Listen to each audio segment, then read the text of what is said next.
Hello. Hi, how are Hi, you? good evening. How are you doing? You okay? Yes, I'm good, thank you. Good stuff. So let's make a quick start. Sorry to, have to change the time. No, it's okay. It's okay. It's okay. Hi, how are Hi, you? good evening. How are you doing? You okay? Yes, I'm good, thank you. Let Good hear a bit stuff. of an So echo. let's Uh, Keeping in mind I was having the YouTube window open. So what we're going to do is obviously look at learning outcome 4 today. So just before I start, what I want to do is obviously check with you on one or two quick things. So in terms of what we've covered so far with regards to this unit, in terms of organization behavior, any questions or any points that you want to discuss or any doubts that you have so far? Learning outcome one. No, no, not yet. Not yet, okay.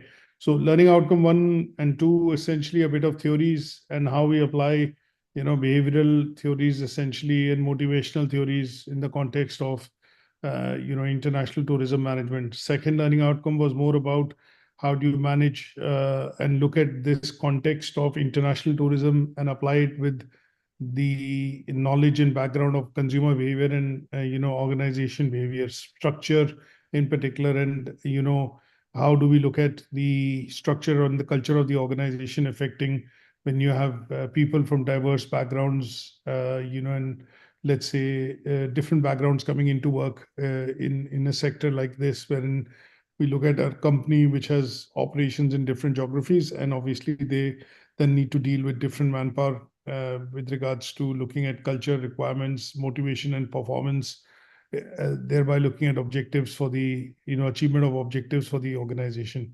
So we've taken some examples of Marriott Hotel and Hilton in particular, but Marriott in general with regards to looking at this concept. Third learning outcome was the application of these theories in the context of international tourism. So when we looked at three theories in particular for cultural change, of Steve's theory, which normally comes to your mind quite quickly, Franz Penner's theory, what we would want to look at is apply these three theories in a situation wherein when you pick out an organization of your choice, you then look at how culture, diversity, background, training and development, things which are related to remuneration and other bits affect the working of the manpower within the organization. Some part of it also related to, understanding the role of human resources management to manage staff with different nationalities. So in the context, if we don't talk about jargon, we will look at, when I look at hotels, when I look at airlines, when I look at travel operators, when I look at services business in this sector, you would generally see that there are people from different nationalities. They come from different backgrounds. They essentially speak different languages, and their expectation of working within the industry is different. Some of them come because they have worked previously before, have had a promotion or let's say a change of career, and they have some background and relevance to working within this sector. Whereas you have sometimes people who have not worked within the tourism sector at all, and they pick up jobs here to look at doing odd jobs, but also over a point in time, sometimes when they look at making a career out of this option, then their knowledge in terms of working within the sector, their training and development becomes important, because at the end of the day, most HR activities in any organization are focused on bringing productivity, efficiency, and the alignment of individual's job description in achieving the goals and objectives of the organization. So essentially, your business, which recruits people, they would want additional manpower to contribute to the bottom line or contribute to the achievement of goals set by the management. And that is what the HR role is, to align when we look at it in the context generically, but specifically in the case of international tourism. The idea would be, in some cases, some organizations typically look at, say, opening up operations. And that is where I gave an example last time of, say, Wynn Hotel, which is a chain in Las Vegas and an international hotel chain and has properties across the globe, but it is a 5-star oblique a 7-star kind of a designated property. They are opening up um, a big operation, including a casino license, which has been granted for the first time in the Middle East by UAE, and they are opening up in Ras Al Khaimah. They are investing $2.1 billion to be able to create a hotel in a luxury resort. And obviously, in such cases, the HR responsibility will be to look at managing international, chefs, staff, people coming from different nationalities. And their aim would be to look at, obviously managing it from a point of view of their expectation, their motivation, obviously training and development, and also looking at compensation and reward management. So this, in the context of international tourism, becomes important because people also look at transfers. They are posted or deputized to a different region after working for a number of years in an organization's location. They might be transferred from one property to the other.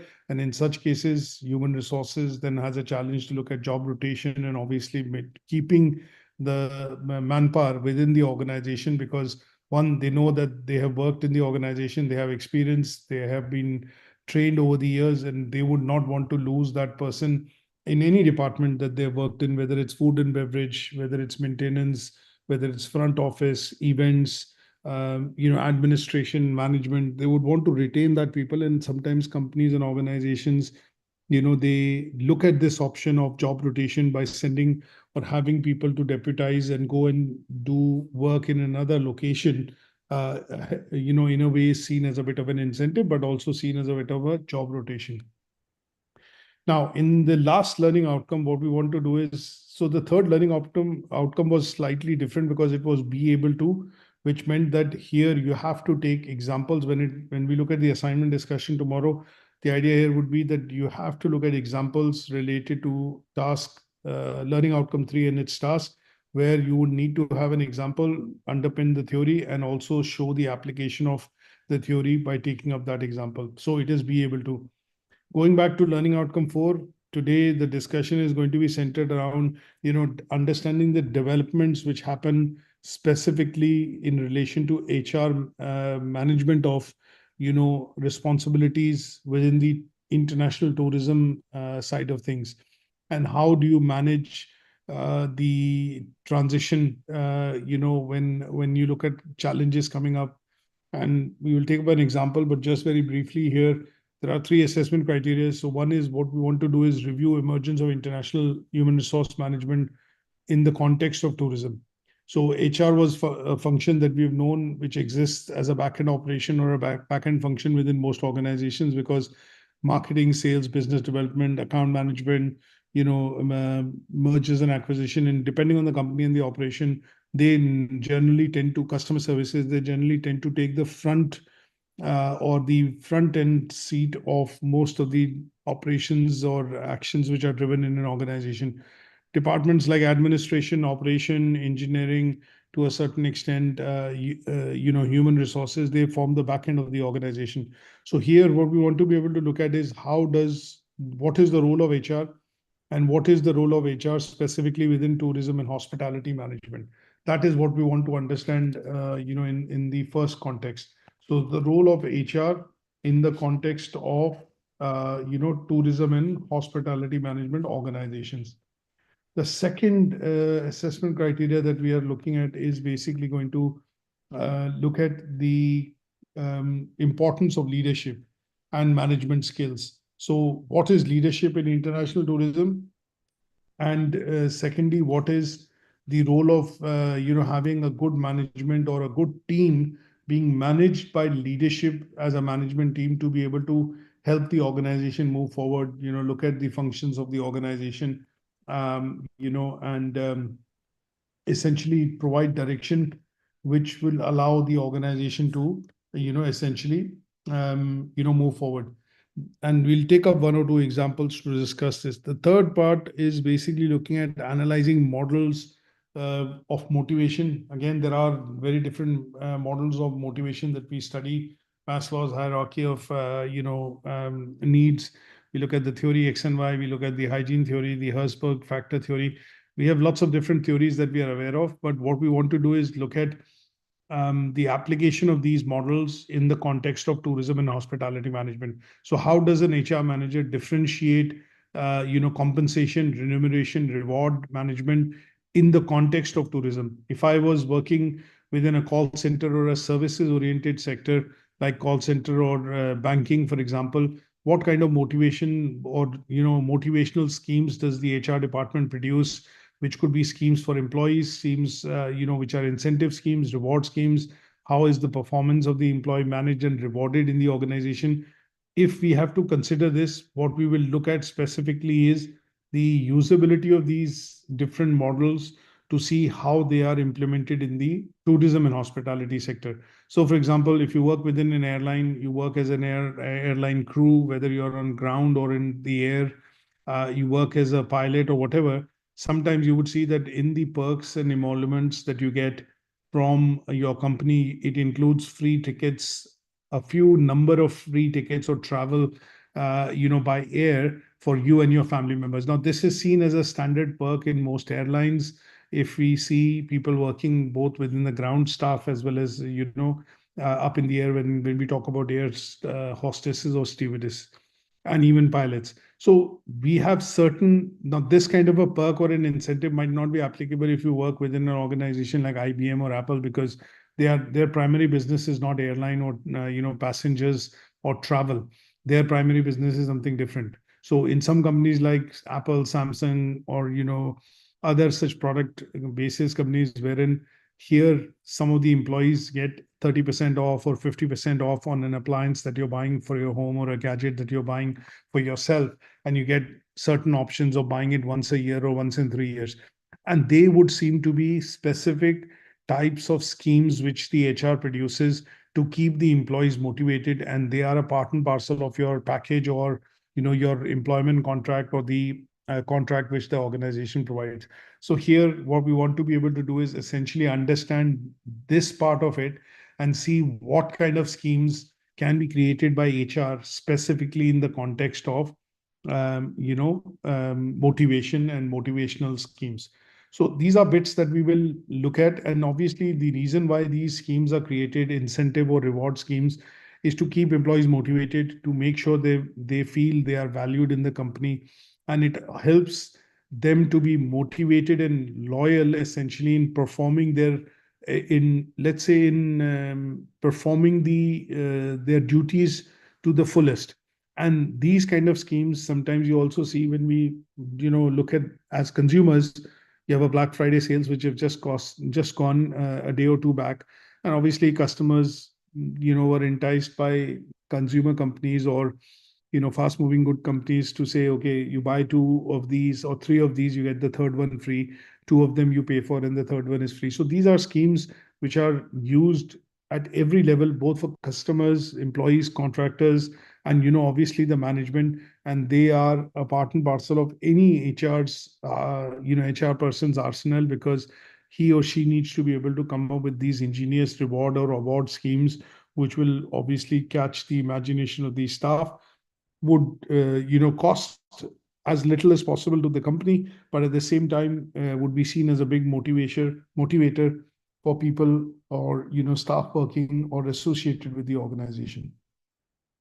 Now, in order to discuss this, what I would do is, obviously we'll go through a few slides. These slides would obviously shed a bit more perspective in terms of what we need to discuss and cover with regards to this learning outcome. Now, one of the most important things that we have to realize when we study this particular unit is that we are looking at everything in the context of international tourism. That means if I were to run a bread and breakfast or a B&B in the UK and it's only in Manchester, now I'm not an international business, although I operate within the tourism sector, but because I've only got one B&B and that is in Manchester, that does not have any other branches or any other locations outside the UK, it might not be termed as an international side of operations, when I look at that as an example. So here we have to look at businesses, services, organizations, which actually have services or operations across different countries or geographies. And that is what we will term it as international. Now, in the context of this, everything that we look at, whether it's business, sales, marketing, human resources management, whether it's to do with, understanding, say, for example, the implication of how these changes can affect the business, because sometimes you would generally see, like, for example, there's a bit of an instability right now in the Middle East because of the war which is happening. What you get to see is that the service side of the industry in that area is affected. But if I look at an example of Marriott or any other hotel chain which is within that area or within that geography, their operations might be affected because of the war in war between Israel and Palestine and things like that. But if I look at their business across Europe or other geographies like Africa or Middle East or Far East or Southwest Asia or the Americas, they might not be affected, by this particular instability or war which is happening in this region directly. So in such cases, anything related to how the activity of the business gets affected when it is present across different countries or geographies, whether it is affected by the political side of the climate, economic side of things, whether it's to do with legislative requirements or technological requirements, they would affect, some of these factors could affect the business of that organization across where they have operations. But in some cases, some of these might not affect certain entities or certain business units or geographies because they have very little direct influence in the operations of that particular, let's say, entity in that region. So if there is a classical example of that would be, say, for example, when you have cyclones or nature events which tend to happen, then in such cases, cyclones or other bits which are happening in one part of the US or say having closer to Florida might not affect occupancy rates or the way promotions are being carried out in the Western hemisphere or in the eastern coast of US, and these locations might remain unaffected. So it is important for us to understand local, regional, and international aspects of it, because most of the discussion in the context of this unit is related to the international aspect of how some of these factors can affect tourism.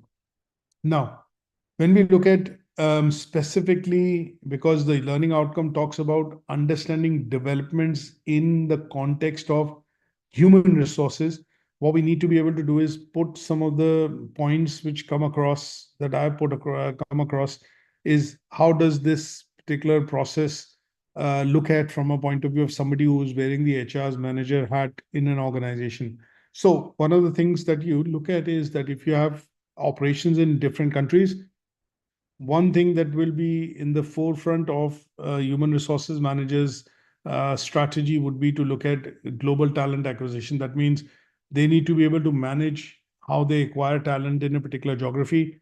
They keep it within the organization and then move it up over the years to take progressive roles. And with these progressive roles and responsibilities, they are also open to the aspect of mobility. That means intra-company transfers from one location to the other, which obviously gives them more experience, but at the same time keeps them interested and motivated and challenged enough to work within the organization.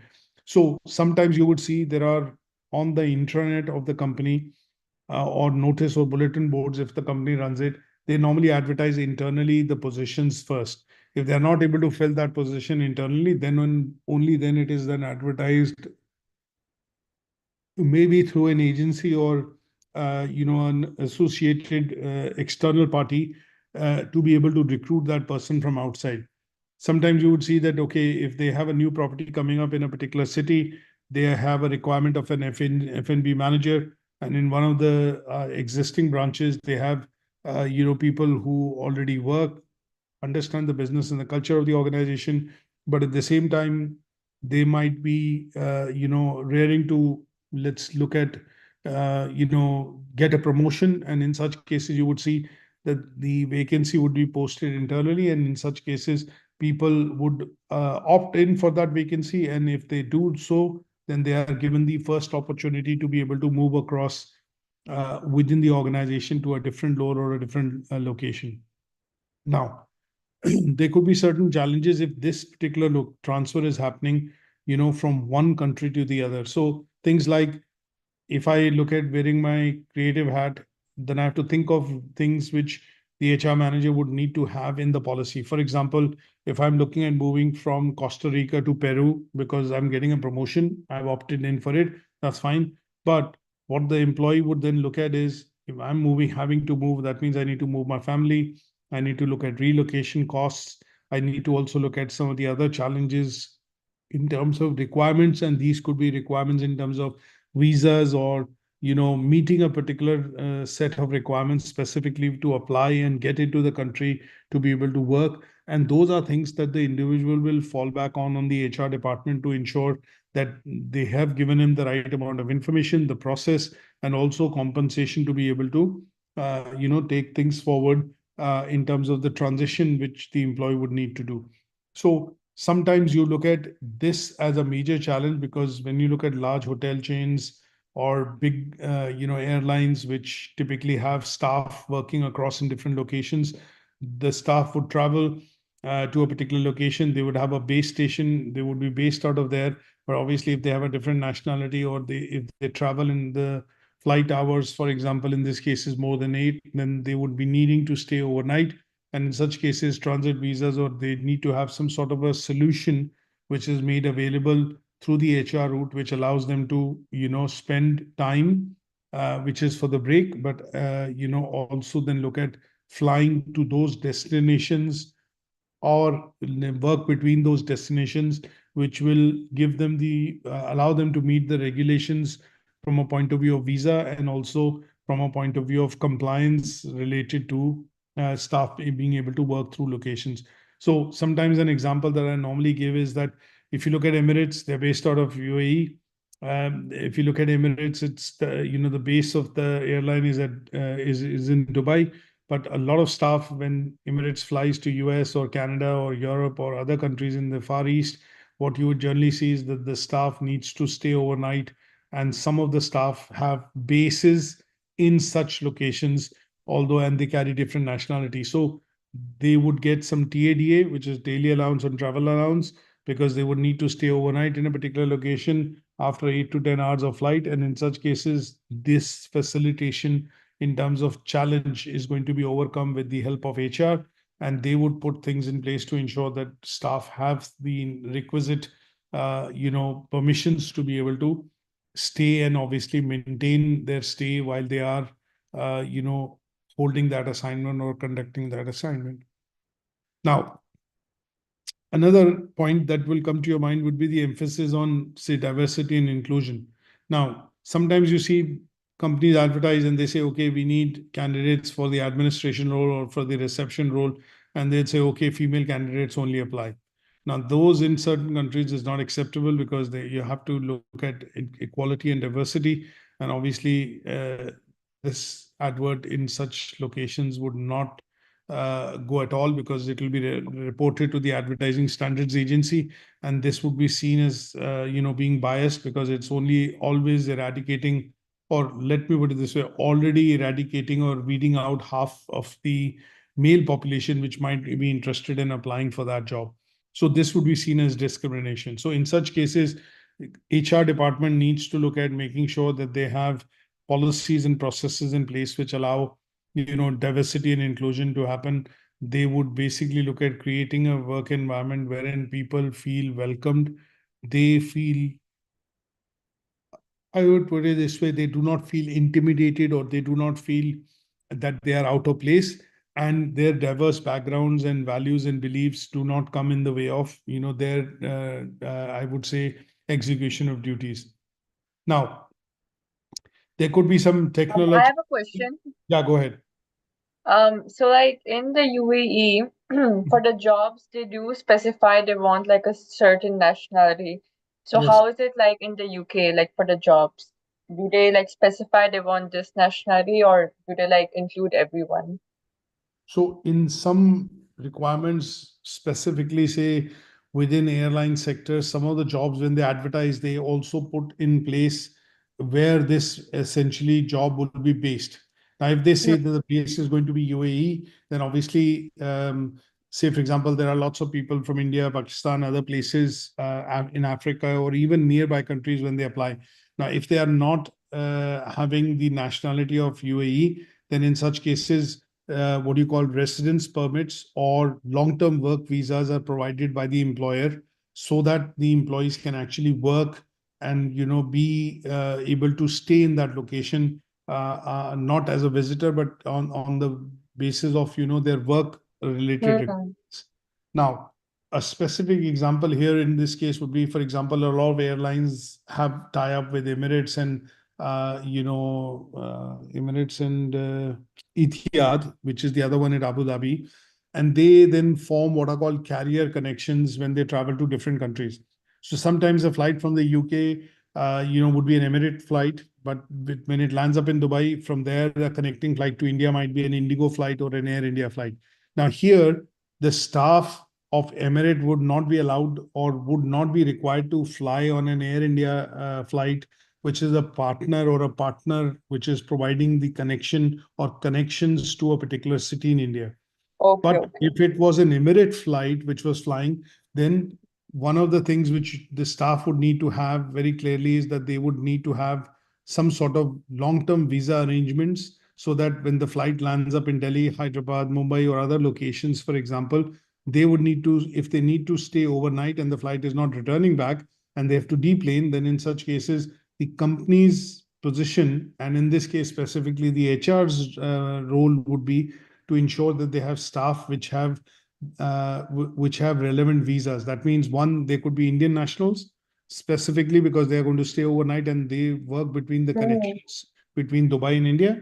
But if it is an Emirati staff, and say, for example, the pilots need to stay overnight because they are not able to fly after 8 hours as per restrictions ETA, then in such cases, they would have long-term work visas or permits, which would allow them to stay, in a particular geography for the purposes of, meeting the compliance of visa regulation. And that will be an HR role, which, HR would need to facilitate. It happens with British Airways, all airline staff, essentially, which are, aboard a plane and fly from one destination to the other.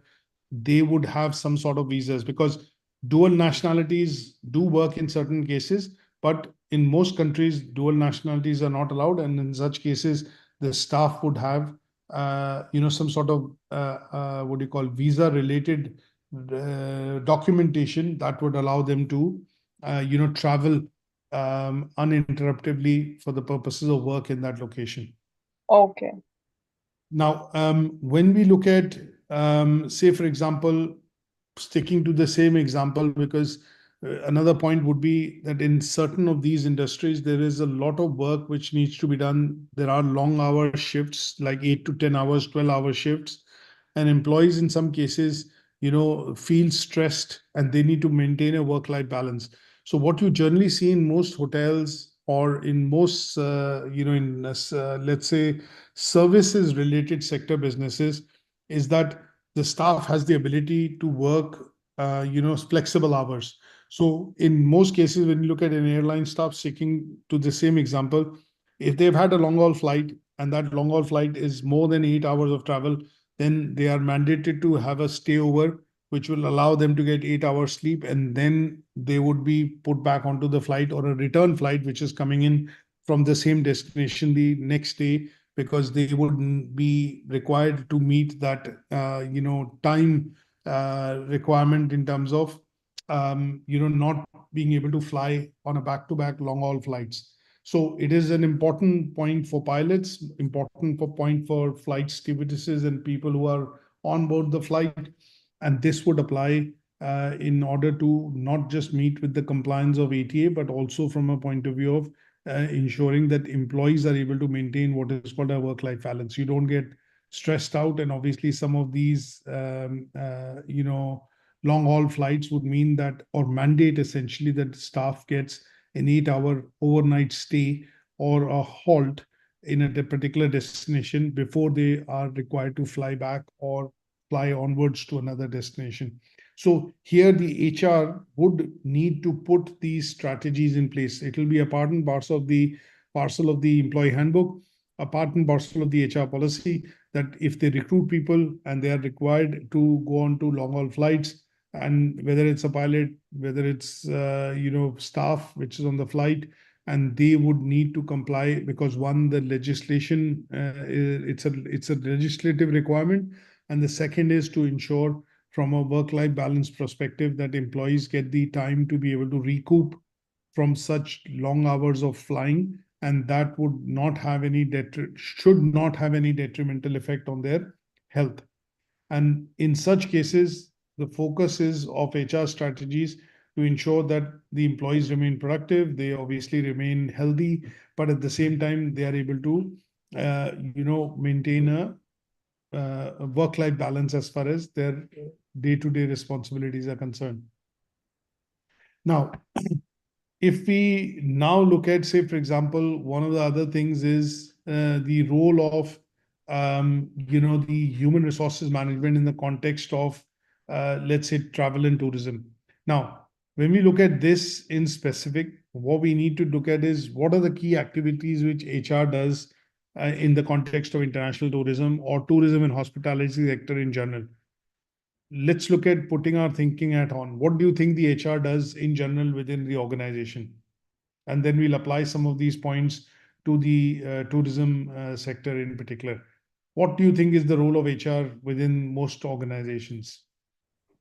HR, they take care of basically the compensation packages, the salary, anything related to the employees, the rules and regulations, how many days they're going to work, things like that, basically. So 2-3 points that you have absolutely identified. One is, say, compliance. So, for example, when we look at compliance from a point of view of UK, you have the working time directive that employees are required, full-time employees are required to work 37.5 hours. It can't do more than 37.5 hours. It could also mean that they look at compensation and remuneration, which is to look at contract, job description, and their remuneration and competitive packages, which the HR needs to create, both in terms of incentives, basic salary, and obviously additional rewards or incentive which it provides. It also needs to look at training and development. So sometimes you're not lucky enough, or let's put it this way, when you put out an advert and you're looking at recruiting people on for a specific role, if they do not come with, or meet, let's put it this way, full requirements in terms of the organization, then training and development could be one of the things which the organization has to look at to ensure that the employees are fit for purpose, they are able to take up their roles, and that would mean that they would need to put some sort of an onboarding process in place. So if you look at the main points which you have pointed out, they are absolutely correct. So HR's role is recruitment and selection. Their role is training and development. Their role is compensation management, or looking and making sure that their package and salary is attractive and it's in line with the market requirements. They also, as a department, look after performance management. So at the end of the year, when we have annual appraisals, and those appraisals, then mandate or give us a mandate to ask for a salary rise or a bonus or some sort of a reward, tends to be a part and parcel of how much performance have you given on the achievement of your objectives set by the organization. And that would be, looking at appraisals and performance management. Now, other things that you would look at in the context of international tourism would be, you look at acquiring global talent. That means you need to be having policies and practices in place to be able to acquire people from different geographies, because you have operations in different locations. You might not be dependent on one particular recruitment agent, and that is where you would dip into the pool of global talent, or maybe an organization which is able to recruit people from different organizations and geographies. So global talent acquisition and recruitment would be one of the other things for international tourism. Now, other things that you would look at is, in some cases, when we look at legislations, in some countries there are no unions, but in other countries there are union and union action. So when we look at British Airways, for example, pilots and air hostesses, balloting for union action, then in such cases they might not be only they might be only applicable in UK or in other European countries. But when I talk about that as an action in Middle East or in other countries in Asia, that might not be relevant, because the organizations or governments would not maybe allow unionization of certain businesses in the geography. And in such cases, there is no such concept of union and unionization. So when we look at international context, you would also look at diversity. You would look at people working within the organization from different backgrounds, coming from different geographies and having different nationalities. And obviously, having to work with a diverse workforce would also mean that one of the key requirements of HR would be to also be able to manage employee relations within the organization. Sometimes you'll get to see that the HR, normally we think of as payroll, we think about compensation management, we think about performance management, we think about career planning and progression. We look at global talent management opportunities given to senior people in the organization to manage different aspects of the business. And last but not the least, one of the key aspects now which has got added on, or it is piggybacking on the requirements of HR, is corporate social responsibility. That means sustainability and corporate social responsibility are predominantly driven through employees within the organization, and simply driving them from a business perspective, it would be useful, because the organization might seem to be more eco-friendly. They might seem to be more engaged with the environment in terms of protecting the environment, and that could be a part and parcel of HR. Now, in this case, how would this look at having a bit of a connotation for staff or employee working within the organization? This would mean that there would be certain policies which would mandate staff switching off their PCs, for example, or switching off the lights, last person leaving the room to switch off the lights, to ensure that there is continuous saving that can be done in order to reduce, say, for example, the company's carbon footprint, or in some cases, the revenue wise or savings wise, looking at reducing the revenue of, or the bill which the company pays. And they would be the set of international they would be the set of activities that you would need to look at understanding and have a understanding of when we talk in the context of international tourism. Is that okay? Any questions on this? No. Okay. Now let's look at some of the assessment criteria.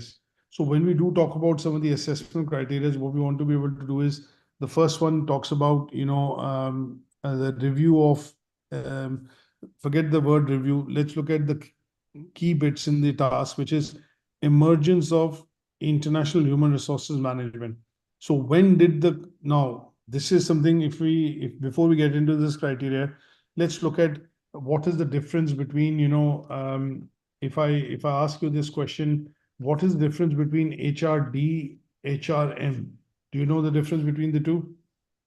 Human resource department and human resource management. Yes. Oh, okay.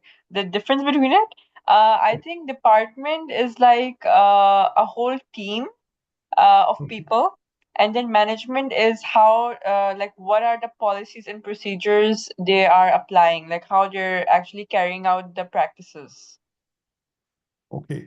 So if what you've said is maybe partially correct. Now, Okay. if I put it this way, that when we look at the full form of the words, just to start with that, human resource development. So the key word here is HR is common. The key word here is development, and the other is management. So one part of, when I say in organizations you have HR department, or department which manages HR as an HRD, that means they are looking at the development of resources within the organization. They are more focused on training. They are more focused on I would say, recruiting. They are more focused on activities which will essentially be aligned with the development of manpower and staff and employees within the organization.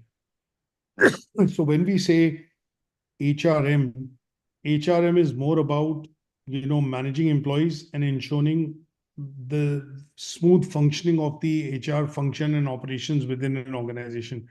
Now, there's a subtle difference between the two. The reason is HRD tends to be a subset of, HRM, because if you have an HR department or HR function, let me use, rather than department because it's HRD, let me use the word HR function. So when you have HR function within an organization or a company or a business, you would generally have HR development within that organization. And to put this into perspective and give you an example, if you see a very small organization, you normally have an HR manager who takes care of everything: payroll, training and development, performance reviews, appraisals, and also any sort of union action, or if required of, to take care of any function related to HR, like, support to the employees during bereavement or maternity leave and things like that.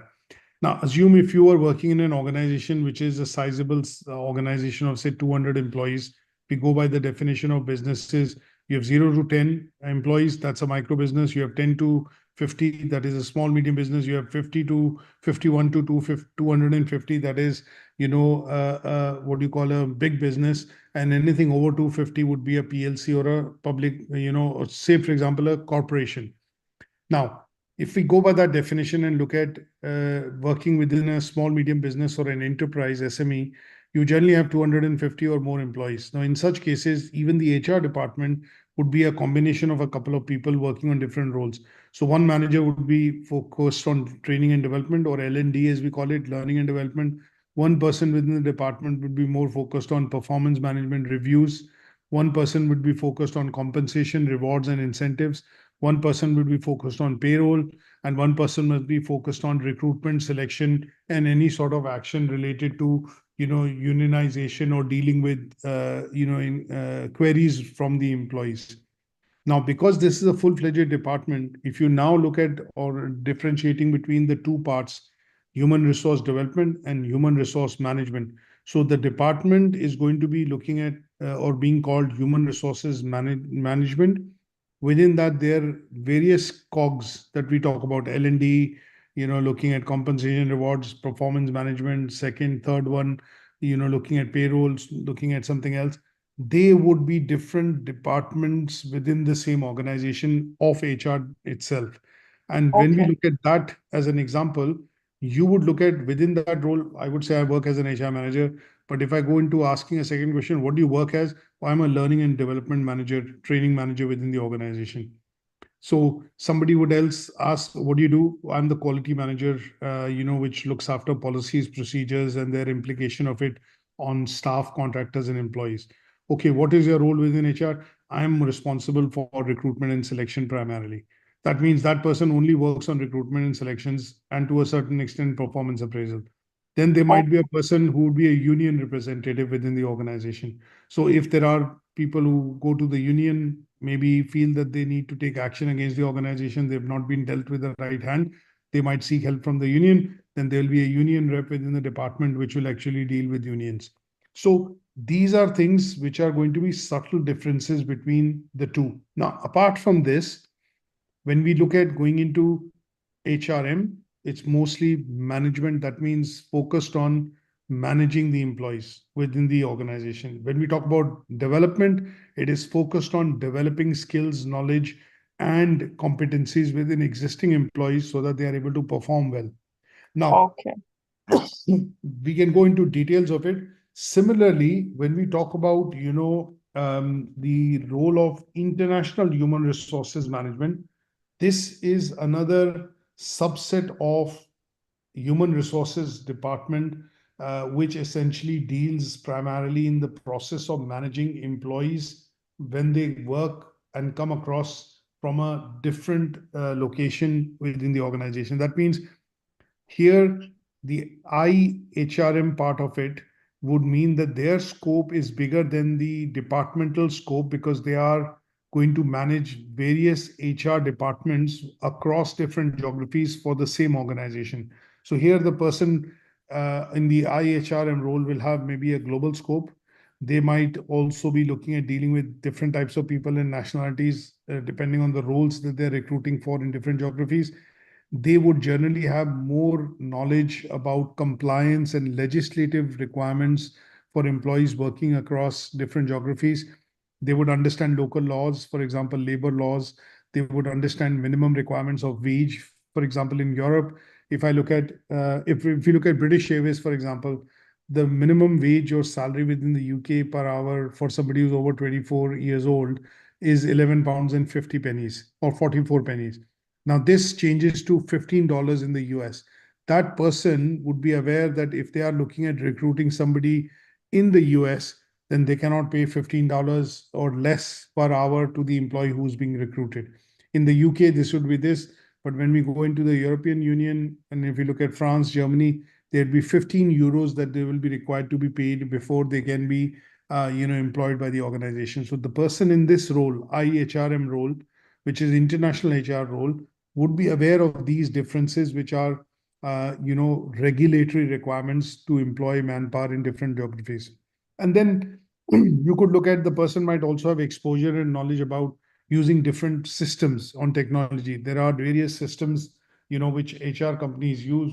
In the UK, you have Bright HR, you have, say, for example, Peninsula HR. These are large organizations which essentially have softwares and, technological tools which people can use within organizations for managing holidays, for example, of employees, their appraisals, their anything related to employee attributes which are a part of HR thing, they would be able to do so. So in such cases, this person working in the IHRM department essentially would be aware of some of these things as a part of his or her role. Now, if we then go into a bit deeper and look at some of the requirements from a point of view of specific requirements for an organization, for example, if the company decides that we need to open a new property in a location, then the first thing which would happen within the HR department would be they would ask the person who has some international, experience of recruiting people within that geography to come forward and obviously take up that particular role, because they would not want the company to pick up fines or be on the wrong side of the requirements or government legislation, and this would avoid fines or any sort of legal battles which could arise if they do employ somebody and do not meet the compliance side of things in that geography. Now, these points that we look at in the context of international HRM could be related to managing a diverse workforce, looking at legal and regulatory requirements, looking at sometimes from a senior management point of view, you look at within organizations, they also provide what is called, let's say, incentives to senior management to say that, okay, you've been managing the operations in the UK for now 10 years. And one of the next thing as a promotion or as a, step up, the organization would offer to the person is that you manage operations of Western Europe, for example, 3 countries, or you manage operations of Benelux, Belgium, Luxembourg, and, Holland. Now, when you look at these kind of options which are created by the HR to promote somebody, but at the same time, increase the scope of their responsibilities, you would see that normally happening in the form of people being posted as expats or ambassadors, or essentially in the case of government, you have an ambassador. In the case of companies, it could be expats which will go across to a different geography. They will be based there. They will have the visa or the work permit to work, and they would be managing that side of the operation along with maybe other operations in other subsidiaries. So these are things that you have to look at historically in the context of, answering this particular or understanding this particular task, which is looking at where did the actual emergence of the role of international HR management come in. And that is when we see globalization happening in the early 2000s. We see the proliferation of the internet. We see the coming up of the online travel agencies, or OTAs as we call them. We see economic movement of labor happening across various geographies. We see international travel becoming more affordable. And those are the drivers which have led to the creation of this particular field and its implications within the tourism and hospitality sector and hotel chains, for example. I'll give you an example, like, for example, Taj Hotel, which is a chain predominantly in India, but they have expanded to Mauritius, Maldives, the UK, and several other locations wherein they've acquired properties and they brought it under the fold of Taj Hotels. Now, if I look at other properties like Marriott, we look at Hilton, we look at, let's put it this way, Radisson Group. These are all international companies which have increased and expanded their operations. And with the expansion of their operations, they have had the mandate, or it was mandated, that they need to have expertise within their organizations who could manage a culturally diverse workforce, who could understand legislative and compliance related regulation in very many different countries and sectors in which they operate. And last but not the least, in order for the businesses to grow, they also needed this internationalization to happen. And that is what we need to look at from a point of view of IHRM in the context of tourism and hospitality management. Is that okay? Yeah. Now, a couple of slides, obviously taking up each of these points, which you can go through. Now, if we look at the second discussion point, which is the importance of leadership and management skills, right? That's the key bit that we want to understand. Now, why is leadership and management important? In the context of let's put it this way. Why do you think it is important in the context of tourism and hospitality management? So there is like order and there is like unified way of doing things. Otherwise, everyone will be doing what they want. You need a good leadership and management skills. So the employees are doing the right work and they're also motivated to do the right work. That's correct. So you picked up 3 points which are spot on. So one of the things that you look at management coming in and requiring people within the organization to show leadership is, if you cut out the clutter, why is it required? Because you want people to do the same thing as singing from the same songbook. You want everybody to follow the same process. You want everybody working within the organization to basically, answer a call or pick up the phone in a similar way. So when you look at the management side of things, when you look at difference between management and leadership, so there's a subtle difference, between management and leadership. And the reason I say this is that when you look at, the difference is that people who look at, once the process is set, people who come in and manage that process and make sure that things happen as per that process would be termed as managers. Leaders would be thinking outside the box to come up with solutions, which then will be given to managers to implement and manage, so that the output every time of when they follow a process remains the same, or the same output comes out. If you look at this as a very rudimentary or a crude example that I give you, is when you work with a chef and the chef teaches you how to make a cake or how to bake a cake, essentially, they will tell you these are the ingredients, this is the quantity of the ingredients. If you use it, follow the steps this way, you'll always end up with the result that this is how the cake is going to be and this is how it comes out as an output. Now, even if you vary any of the ingredients or the process slightly, you would have a different output. So every time a cake is ordered by room service, or every time, say, for example, a dessert is ordered or a type of dessert is ordered, which is on the menu, the process that the chef or the staff needs to follow needs to be exactly the same. Because if they've asked for a cheese sandwich, if they've asked for a club sandwich, that needs to have the same type of ingredients, the same way it needs to be served. Yes, you can have some differentiation, whether you want it on a bright brown bread or a white bread, you want it with chips or crisps, things like that. But those could be the only variations. But apart from that, how the sandwich is going to be made, ordered, and delivered to the customer in terms of room service is going to exactly remain the same, whether it's one customer ordering room service or it's 10 customers across 20 different floors ordering the same service. So when you look at this being consistently maintained, that would be done by managing the operational part of it. But in terms of how that operation is defined and how does it work, that would be the leadership part, because the way this would be served, in the time frame it would be served, and what are the basic minimum elements that it needs to be, those need to be followed before this particular order can be served, would be defined by the leadership. And in such cases, the differentiation between management and leadership will become quite clear. So the process of managing, organizing, and directing and controlling would be the management or somebody who's in a managerial position.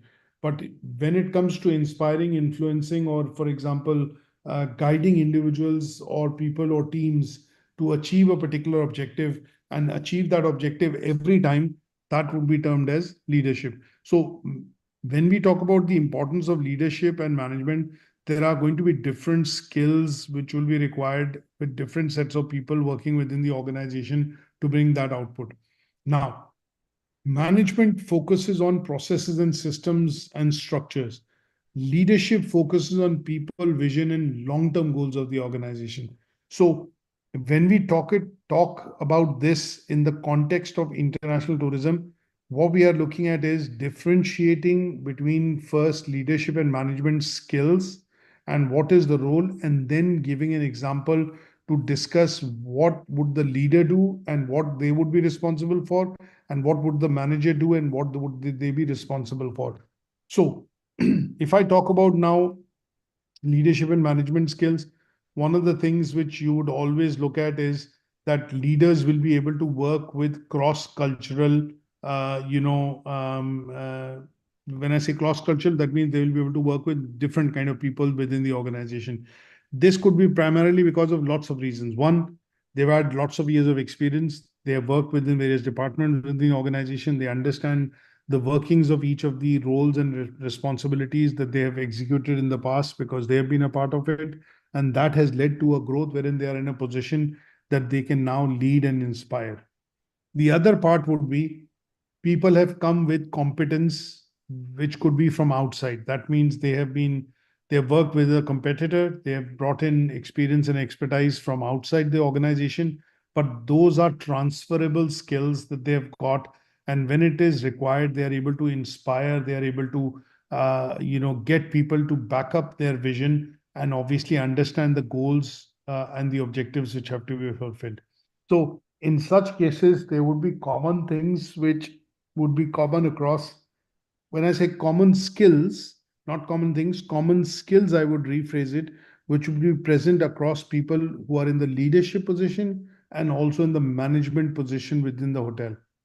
Is that okay? Yeah. So here, when you look at workforce management, that would be leadership skills because you want to inspire people to be able to follow, let's say the targets which have been given, and you want them to own those targets for the year, whether it's customer experience, whether it's sales, whether it's revenue, whether it's repeat business, whatever that is. Now, one of the characteristics that you will see which will be present across both the disciplines would be that they would have excellent communication skills. They would be somebody who know the importance of communication and ensure that there is no ambiguity, and also ensuring that they are communicating things across in a clear, transparent manner. Now, in addition to this, people in the leadership position would be having, I would say, a certain amount of extra, I would not use the word, they would have certain amount of supremacy, if I would say.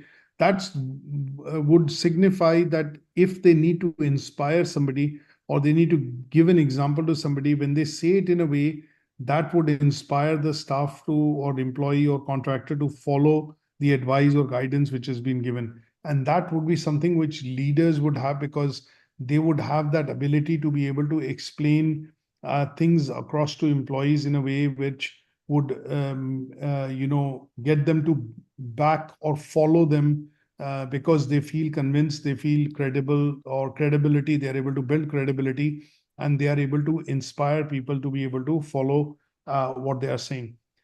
Now, one of the other things that you will also see in terms of differentiation would be that managers might not be thinking strategically. They might be thinking of operational areas that, okay, this is how I need to get through this month. If I've been given a target that I need to look at this many savings, or I need to look at fulfilling these goals, they would be focused on that. But leaders would be looking at strategically, how do I put this across? They would be looking at strategically, looking at short-term and long-term goals. So a short-term plan in the organization would be to say, look at, say, energy savings for a year. But they might then look at, from a leader's perspective, you might be looking at making subtle changes in the organization, which helps the organization save the energy and fuel bills for a number of years, or successively across a number of years. So they would be looking at making changes from a point of view of doing radical thinking, that how do we bring the bill down, or how do we look at reducing this? And they would come up with suggestions or ideas which would be implementable in the short term, but the value of it in terms of benefits, the organization would realize, for a number of years to come. So, for example, if they do decide that we need to reduce consumption of electricity, and the hotel management decides that yes, we can do this by contributing, say for example, certain objectives, certain types of goals that we can set for objectives, employees, and even customers, and that would help in saving certain amount of bills. But a radical decision in this case would come from people who are in the management as well as leadership position, that they will say, okay, if we look at implementing solar, or if we look at implementing wind, or other forms of energy, how much savings would it lead to over a point in time? What are the changes required to be done, and what kind of investment which the business would need to do in order to meet those requirements and start to get effect of those savings over a point in time? And that would be strategic thinking, or the ability with the senior management to be able to make that decision, and that would be seen as leadership skills. Now, there are lots of examples. You can also talk about emotional intelligence, problem solving, and decision making skills, and they will all be helping you to discuss the importance of management and leadership skills in the tourism and hospitality sector. Is that okay? Yeah. Now, the last one that we are looking at in terms of this criteria is, if we go away from the jargons, it talks about motivation and teamwork that are important within the tourism and hospitality industry. So the question that I want to ask, or which comes to my mind, is that why is that motivation and teamwork are important within this industry? We will do the critical analysis and look at the models at a later stage. But one of the main questions that I want to look at, if I do away with the mumbo jumbo and the jargon in the task and the assessment criteria, is I want to understand why is motivation important within tourism sector, or what is it that requires teamwork in terms of working within this particular sector or any such organization. Now, Yeah, it's because all of these departments are interconnected. Like even if you look at hotel or airline, they all require coordination between across different departments, right? that's correct. So Yeah. one part is they require coordination, which is absolutely correct, because they are not providing service independently. The F&B, food and beverage, is connected to maintenance, is connected to front office, is connected to room service and things like that. So they all have a role to play because they are a part of the same wheel. They are spokes of the same part of the wheel, if I may put it this way. And one without the other might not be able to provide the service required or the experience required for the customer when they are coming to that location or using that particular service. So one part is collaboration. The second part, very closely related to collaboration, is if there is a perfect collaboration between these departments, you would generally see that this would help in delivering the quality of service which is required when the guests are actually paying or staying or using those services. The other thing which I can think of is that sometimes when we talk about teamwork, there are tasks which are there and assigned to employees. But what we generally see is that if the same task, and we've done this as a bit of an exercise or a maths problem in the early years in our schools, that Jack paints a wall in 5 days. Jack and John, if they are doing the same work, they'll do it in 3.5 days. And if you have Jack, John, and Michael given the task, they will paint the wall in 1.5 days. Now, this shows teamwork. This shows that if you have more employees doing the same job or working together essentially in a team to be able to finish a particular job, they would be able to do it much quicker in an efficient way, or maybe a more productive way. And that would be one of the roles of why you think teamwork is going to be important. So if there is no coordination between departments in the hotel or within the airline, then say, for example, if the ground staff books a ticket, but the website does not reflect that, or it is not updating the database in the background when customers call center gets a call, they would not have the information which has been, put out by the ground staff in terms of buying or selling of that or cancellation of that ticket. And imagine if that information is not connected or shared amongst the team, it will mean disaster, because you'll have double bookings for the same seat, or problems like that happening. So in order to look at motivation and obviously looking at teamwork here specifically, there is an importance of teamwork within this particular sector, because it allows experience, quality, and obviously coordination to happen, for the purposes of delivery of service. What is the output side of things? It brings in efficiency, productivity, and, delegation of power, or for example, delegation of decision making, which tends to happen at each individual step. And that helps, the organization move forward. So when we talk about motivation and teamwork, they are essentially, considered to be critical components in any particular organization. The policies from HR have to be such that they are motivational. That means they motivate the employees to take up the challenge, take up the role, take up the job or the tasks which have been defined, so that they are able to then contribute towards the achievement of goals and objectives of the organization. When we do talk about motivation, we also do talk that if the employees are loyal, they are motivated, they are raring to work, or they are raring to go and work for the organization, that could be because they get good compensation. Their salaries are better or equivalent to what is expected in the market. They get lots of incentives and rewards, which if they stretch and complete their roles, or achieve their targets, they get those rewards and incentives, which are a bit of a motivator for them. Because at the end of the day, if I look at the hotel staff, for example, you end up achieving revenues for the year in terms of sales or event staff.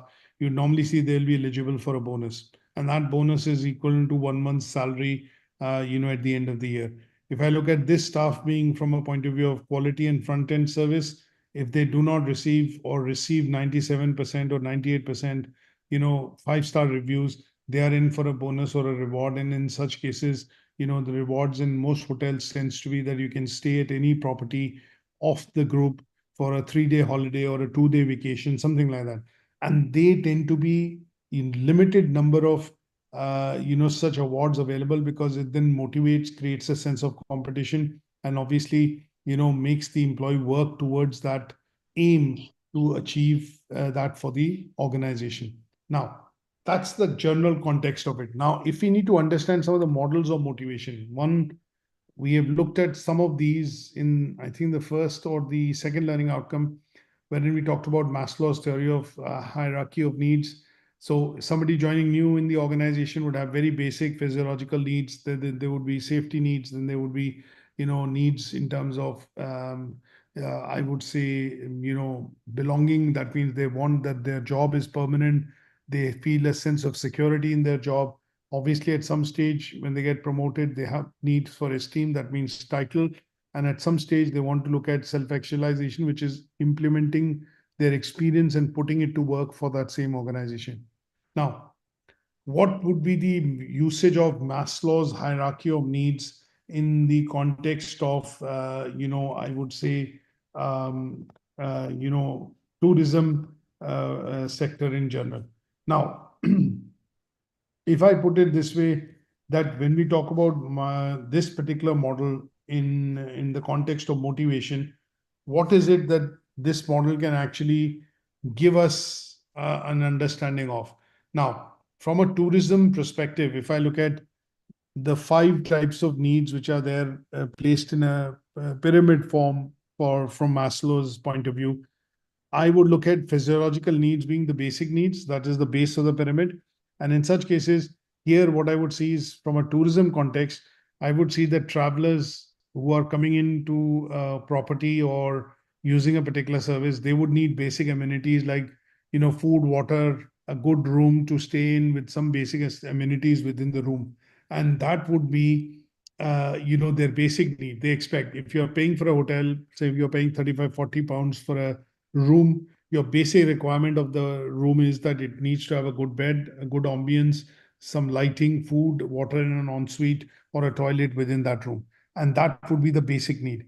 Now, if I go up to the second tier, which is talking about safety needs, here the safety needs is that when you're going and booking a hotel, when you look at safety needs, not literally safety, but you're looking at certain minimum requirements to be met. And they would be that the place that you stay in is secure, is safe, you get access to 24/7 in terms of being able to go into that place. And what it would also mean is that the construction or the quality or the stay that you choose for the room is quality. That means, you're not looking at staying in a hotel which is not ensuring physical safety or structural safety. You are ensuring that the hotel has insurance and other, services should a need arise, and you would need that particular service. For example, access to a doctor or some medical, tablets or bits and pieces that you need would be available within the hotel, and they would be termed as what are called safety needs. Now, when I go across to the third tier, which is belonging needs, here, as a traveler, as a tourist, how would I look at this being met? What I would need to do is, when I look at social needs or belonging needs, I would probably look at a 24-hour coffee shop. I would look at if there is a sufficient number of people within the hotel to have an interaction with in terms of staff. When you do order room service, for example, there is somebody at the end of the phone who picks up the phone. And in some cases, you'd be looking at getting a good experience by usage of some of the services being provided. And then you look at, if I talk about esteem needs in this case would translate that, assuming I'm a general manager within a company and I'm booking a hotel, my emoluments or my grade in the organization allows me to book a particular type of room in a hotel. And that would allow me to get an experience, which would mean that I can use certain services like spa, sauna, or jacuzzi side of facilities within the hotel room or within the place of stay of the hotel. And they would be termed as esteem needs because I'm a person of importance, a senior manager in the organization, and that's why the facility that I get to stay within the hotel tends to be slightly different or better. And then last but not the least, self-actualization, which is the topmost part of the pyramid. Here, what I would see is some of the travelers, or as a tourist, what I would be wanting to do is seek, certain form of extra, sorry, what I would say is certain form of extra benefits that I could get, with my stay in the hotel. So, for example, it could be loyalty points that I get or rack up. It could be a free complimentary wine or a coffee or, a dessert tray that I would get or a fruit tray that I would get when I book a room because I'm a repeat customer or I'm coming back to the property again. And in such cases, it would be seen as a bit of a extraordinary or be bit of extra let's say extra, what I would put this, bit of an extra facility which the person would get as against or as compared to a tourist or an ordinary person which is coming in to stay into that hotel. So when we look at a particular model, what we would be looking at is adapting the motivational model to look at how it will be used within the context of tourism and hospitality industry. So if I now look at it from a context of not as a tourist, but look at it from a context of an employee, you would look at things like what would motivate the employee to do their duties to the fullest in terms of when they come into work, they do their duty to the best of their ability, and that would be related to the person. In some cases, when you look at the hotel, some hotels offer free breakfast to the employees or free lunch depending on the shift then they start, or dinner options to the late night shift workers who work within particular roles within the hotel, and that would be seen as basic need, which is psychological, physiological need, things like food, water, and shelter. So that means they have they get free meals, or they get certain facilities within their place of work, and that would be seen as physiological needs. So that needs to be looked at from one or two models point of view.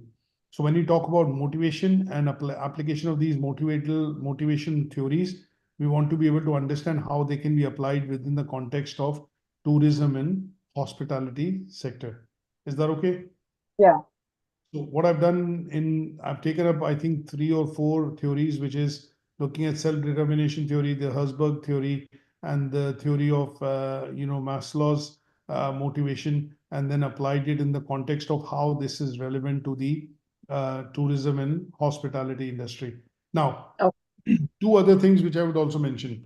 There are 2 team building, because it's about motivation and teamwork. There are 2 teamwork theories that we are aware of that we apply always in management context. One is Tuckman's team building model theory, and the other is Dr. Belbin's team roles theory. So these can also be applied in the context of tourism and hospitality sector, because as an HR manager, when you assign responsibilities, jobs to various type of employees that you recruit to work within the sector, you look at what kind of roles they can do, what skills they have, and what is the reason or motivation of doing that particular role in the organization. So Belvin classified these as 9 different types of roles. They are broadly classified across 3 categories, and each of these category of roles, the HR manager needs to understand and then apply by putting the analysis of skills, experience, competencies that the employee has, so that he or she,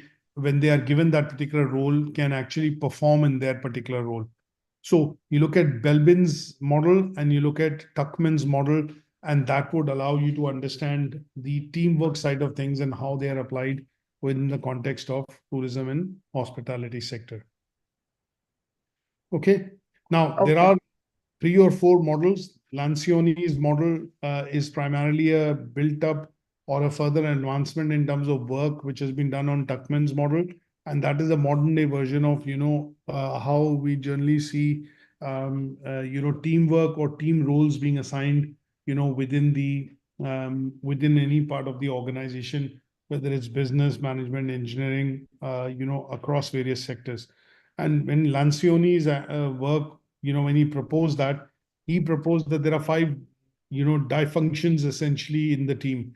And his book titles, The 5 Dysfunctions of Team, was basically to look at identifying the challenges which people face when they become a part of the team to try and work effectively to achieve organizational objectives. And these conflicts, these let's say, the arguments which happen were termed as what are called dysfunctions. And these dysfunctions he classified, rather than the Tuckman's theory of, norming, forming, storming, and then adjourning, 5 stages that we talk about. He talked about dysfunctions. So these dysfunctions typically included things like absence of trust, which is essentially what happens in the first stage of Tuckman's theory, when you get people from different teams to come and different departments to come together to work in a team to accomplish a function like a product launch. So Apple, for example, does a product launch, or Emirates, for example, or let's take an example of Demac, which is the new airline being launched.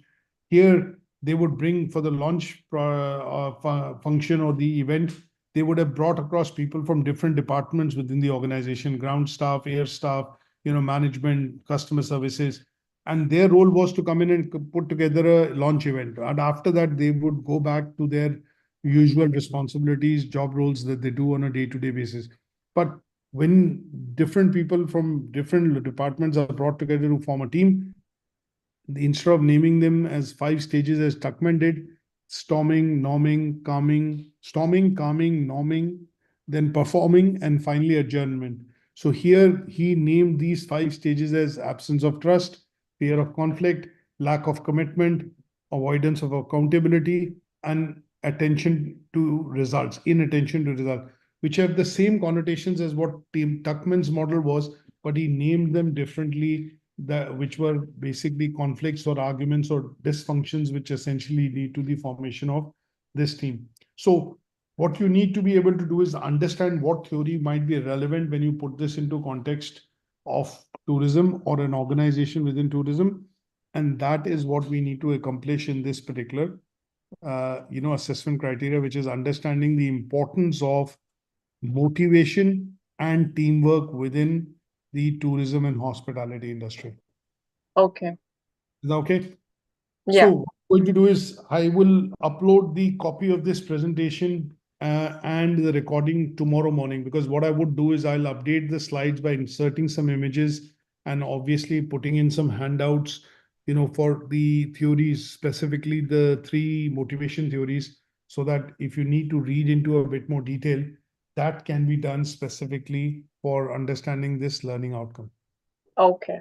Okay, now we have the last discussion on the assignment for this session tomorrow at 4 p.m., isn't it? Yes. Yes. Okay, that's brilliant. So I will All make right. sure. So I will make sure that, one second. So I'll make sure that, we have this updated before that session and discussion that we do tomorrow. Okay. Oh, thank you so much. No worries. Take care, Arva. I'll speak to Thank you tomorrow. you. Take All care. right. See you tomorrow. See you tomorrow. Bye. Bye.